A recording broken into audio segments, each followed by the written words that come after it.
안녕하세요. 초사부입니다. 이번 시간에는 짧은 상담 사례를 다뤄보려고 합니다. 시작에 앞서서 저는 상담 사례를 글이나 영상으로 만들고 싶지가 않았습니다. 왜냐하면 상담자님의 이야기를 사용할 수밖에 없고 그것이 개인정보이기 때문에 싫어하실 수가 있거든요. 그런데 또 이런 사례를 안 보여드리면 아니 이 인간은 어떻게 사주를 본다는 거지? 하실 수 있단 말이에요. 그래서 짧게나마 사례를 보여드리고자 합니다. 지금 보시는 이 친구는 20대 초의 대학생입니다. 그래서 우선 저의 방식이 아니라 격국 용신으로 이 친구의 사주를 본다면 어떨지 한번 살펴보려고 합니다. 먼저 저는 격국은 공부를 안 했기 때문에 개뿔도 모릅니다. 그러니까 제가 지금 격국 스타일로 읽는 것이 완전 엉터리일 수가 있어요. 하지만 저의 방식과 대비를 해보기 위해서 그냥 한번 해보는 겁니다. 격국 용신에 따르면 이 친구는 월지가 식신이니까 식신을 용신이라고 보는 분들이 있더라고요. 그 용신은 직업이나 그 사람의 성향을 보기 위한 중요한 척도라고 합니다. 그리고 월지식신은 명랑하고 낙천적이며 대체로 느긋하다고 하네요. 어떤 분들은 월지식신이면 식신격이다 하시는 분도 있고요. 어떤 분들은 또 천간에 식신이 없으면 식신격이 아니라고도 합니다. 저는 뭐 이런 거를 따지지를 않기 때문에 뭐 어떤 게 맞는지 모르겠습니다.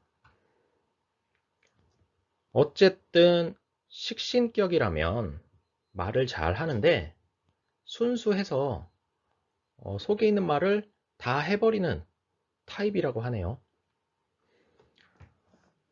격국 스타일로 본다고 했을 때 이 사주에 보시면 수, 목, 토, 금만 있어서 일간인 기토를 생해주는 기운이 없어요. 그래서 화를 용신으로 봐야 되는데 문제는 사주에 화가 없죠. 그러면 사주에 있는 것 중에서 용신을 골라야만 된다 하시는 분이 계시고 어떤 분들은 또 사주에 화가 없으니까 대운에서라도 화가 들어와야 된다라고 하시는데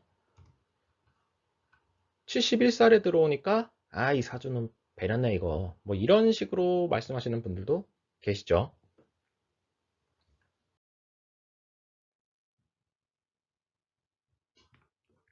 그러면 초사부는 어떤 식으로 읽을까요? 먼저 저도 그 사람의 사주에서 월과 시를 중요하게 봅니다. 그러니까 이 친구를 볼 때도 그냥 기축일주구나가 아니고 계유월, 계유시에 태어난 기축일주구나 하고 보는 거죠. 딱 봤을 때 이 친구는 굳이 밝은 세상에 나가가지고 뭐 이름을 날리려고 열심히 사는 스타일이 아니에요. 그러니까 뭐 논다라는 게 아니고 이름을 날리기 위해서 열심히 사는 스타일이 아니라는 거죠. 그런데 이 사람은 유금과 계수 아니면 축토와 같이 금과 수의 기운이 강합니다. 그러면 이 사람은 금수지기만 가지고 살아갈 것이냐? 그것은 그럴 수도 있습니다. 하지만 반대로 이 사주에는 없는 화를 끌어다 쓸 수도 있습니다. 화에 해당하는 글자가 없다고 화를 못 쓴다면 이 사람은 화가 인성이니까 엄마도 없고, 화는 심장이니까 심장도 없고, 인성이니까 공부도 안 하고, 부동산이니까 집도 안 살까요? 아마 그런 사람이 있는지 한번 주위를 찾아보세요. 진짜로 없는지.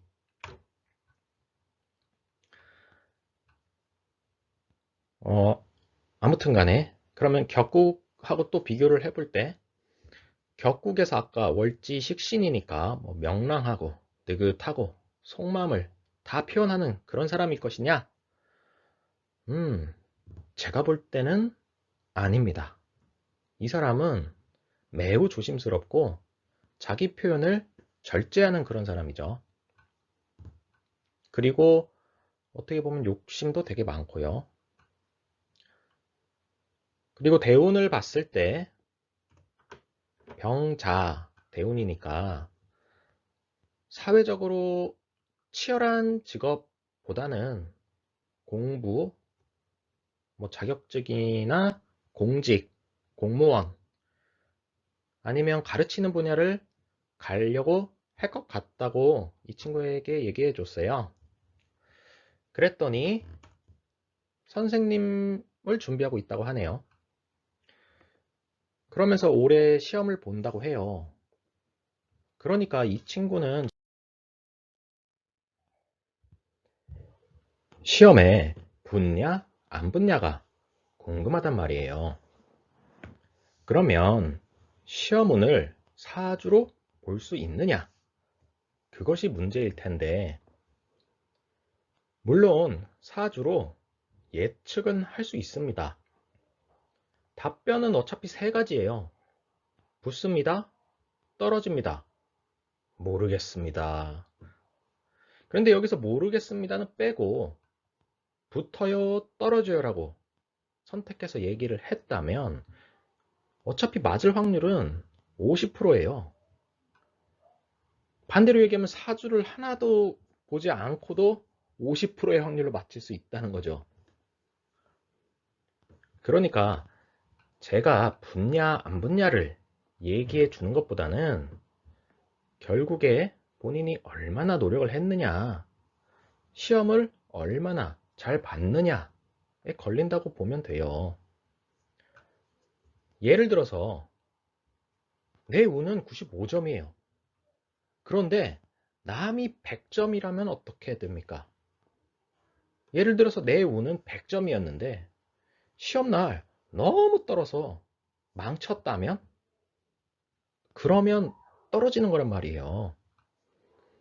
그래서 저는 이 친구한테 이렇게 얘기를 해줬습니다. 시험운이 중요한 게 아니다. 당신은 매우 조심스러운 분이라 가지고 시험날이 되면 너무 긴장을 해서 실력 발휘가 안 될 수 있다. 그러니까 평소에 공부만 하지 말고 운동도 하고 시험 보기 전에 모의고사라든지 이런 모의 연습을 통해서 시험날 떨지 않고 잘 하는 것이 중요하다. 이렇게 말을 해 주었습니다. 그랬더니 그 친구가 아, 맞아요. 사주에 그게 나오네요. 운동하겠습니다. 이렇게 말을 하는 겁니다. 그러니까 사주를 보고 미래를 맞출 것이 아니고 사주를 통해서 그 사람이 지금 무엇을 하느냐, 그것이 미래를 결정하는 것입니다. 그러니까 사주라는 것은 성격, 습관, 대인관계 등을 개선하고 본인의 운에 맞는 일을 하는지 서로 논의를 하고 준비하는 데 써야 되는 거예요. 그냥 다짜고짜 미래만 맞추겠다고 보는 사주는 지나고 나서 보면 사실 큰 의미가 없을 수 있습니다. 지금 이 친구에게 제가 이 붙을 운이 아니에요. 하지 마세요. 이렇게 얘기를 했다면 이 친구는 어떤 선택을 할 수 있을까요? 지금까지 이것을 위해서 공부도 해오고 시간을 투자를 했을 텐데 단순하게 사주를 봐주는 사람이 떨어진다고 했을 때 그걸 그만두는 사람이라면은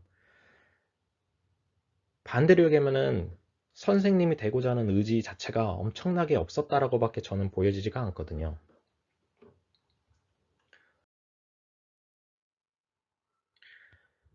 그러니까 결국 가장 좋은 것은 본인이 사주를 공부해서 본인을 개선하고 상대편을 이해하며 앞날을 대비하는데 사용하는 것입니다.